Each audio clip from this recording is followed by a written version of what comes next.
आप सभी को जय मसीह की दोस्तों, मेरा नाम है रोहित कुमार। आप देख रहे हैं द इंस्पायर चैनल में आप सभी का स्वागत करता हूं। दोस्तों, आप सभी लोगों के बीच में लेके आ चुका हूं ऐसी 5 गलती करने वालों सुधर जाओ। आज मेरे जितने मसीह भाई बहन हैं, आप सभी लोगों से कहना चाहता हूं, आज मैं आपको ऐसी 5 गलती बताने वाला हूं कि जिन गलतियों को अगर आप करते हो तो जल्द से जल्द इन गलतियों को बंद कर दो और अपने आप को सुधार लो। क्योंकि मेरे प्रियो, ये गलतियां आपके जीवन को बर्बाद करने की ओर ले जा रहे हैं। ये आपको बर्बाद कर देगा, आपको ये बर्बादी की ओर ले जा कर के आपके जीवन को सर्वनाश कर देगा। दोस्तों, यहाँ पे मैं बाइबल के थ्रू कुछ ऐसी बातें बताने वाला हूँ। बाइबल में कई वचन हैं जो हमें अपने जीवन में सुधार करने के लिए मार्गदर्शन प्राप्त करते हैं। और परमेश्वर का वचन कहता है, नीचे 5 ऐसी गलतियां हैं जो आज मैं उनका उल्लेख करके आप सभी लोगों को बताऊंगा, ताकि आप लोग अपने जीवन की सारी गलतियों को सुधार सकें। तो चलिए दोस्तों, सबसे पहली गलती के बारे में बात करने वाला हूं। यहाँ पर लिखा हुआ है झूठ बोलना। यहाँ पर जितने मेरे मसीह भाई बहन हैं, आप सभी लोगों से कहना चाहता हूँ कि जो कुछ ऐसे मसीही लोग हैं जो अपने जीवन में आज भी वो झूठ बोलते हैं, लेकिन प्रभु कहता है कि आपको झूठ बोलने से बचना चाहिए। अगर आप झूठ बोलने से बच गए तो प्रभु आपको बहुत सारी चीज़ों से छुटकारा दिलाएगा। यहाँ पे परमेश्वर का वचन कहता है, पढ़ते हैं निर्गमन की पुस्तक अध्याय 20 से 16 में लिखा हुआ है, तुम झूठा गवाह ना बनना, अपने पड़ोसियों के विरुद्ध झूठ ना बोलना। यहाँ पे परमेश्वर का वचन कहता है, तुम झूठा गवाह ना बनना और अपने पड़ोसियों के विरुद्ध झूठ ना बोलना। और बाइबल में हमें अपने शब्दों के प्रति सचेत रहने और झूठ बोलने से बचने की सलाह दी गई है। और यह न केवल परमेश्वर के प्रति हमारे आस्था को प्रभावित करता है, बल्कि समाज में विश्वास की कमी भी पैदा करता है। आज मेरे जितने मसीह भाई बहन हैं, आप सभी लोगों से कहना चाहता हूं कि परमेश्वर का वचन कहता है, बाइबल में हमें इस शब्द को, यानी कि झूठ शब्द को बहुत ही अच्छे से सचेत रहने के लिए हमें बोला है और झूठ बोलने से बचने की सलाह भी दी गई है। यह न केवल परमेश्वर के प्रति हमारी आस्था को खराब करता है, प्रभावित करता है, बल्कि ये हमारे समाज में विश्वास को कमजोर करता है, विश्वास में कमजोरी पैदा करता है। और आप अपने जीवन में अगर ऐसा करते हो तो आज से ही आप लोग अपने जीवन में छोड़ दो। और दोस्तों, 2 में पढ़ते हैं, लिखा हुआ है क्रोध पर नियंत्रित रहना।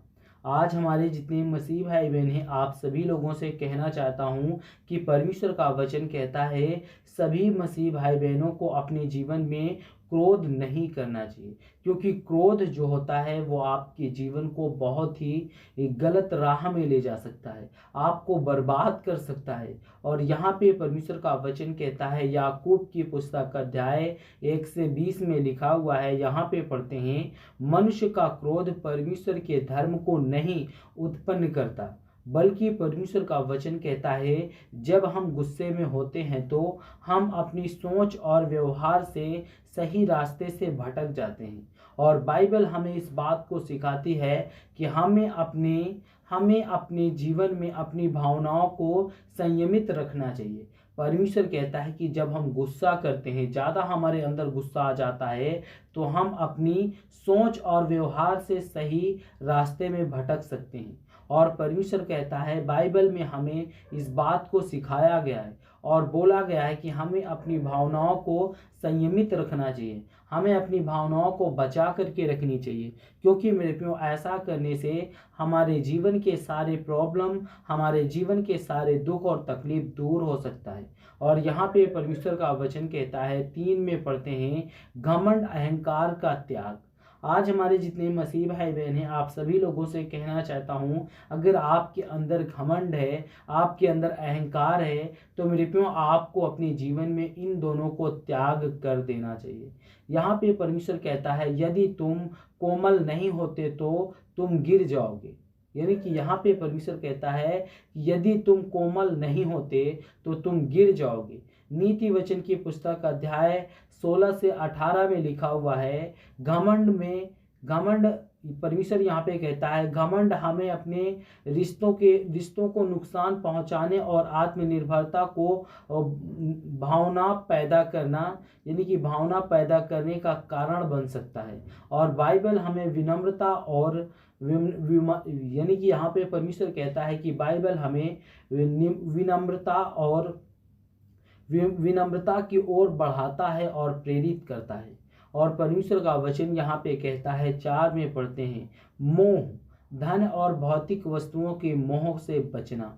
आज हमारे जितने मसीह भाई बहन हैं, आप सभी लोगों से कहना चाहता हूं कि प्रभु का वचन कहता है सभी मसीह भाई बहनों को अपने जीवन में कभी भी मोह नहीं करना चाहिए, क्योंकि मोह जो होता है वो संसार से लेकर के भौतिक और वस्तुओं को मोह में हमें डाल देता है और हम अपने जीवन में इन सब चीज़ों से परेशान हो जाते हैं और हमारे जीवन में प्रेम, पैसा, परमेश्वर यहाँ पे कहता है पैसा जो है वो प्रेम की बुराई का जड़ है और जो व्यक्ति अपने जीवन में ऐसा करता है वो व्यक्ति हमेशा बर्बाद हो जाता है और अपने जीवन में परेशान हो जाता है। तो जितने मेरे मसीह भाई बहन हैं, आप सभी को जय मसीह की दोस्तों।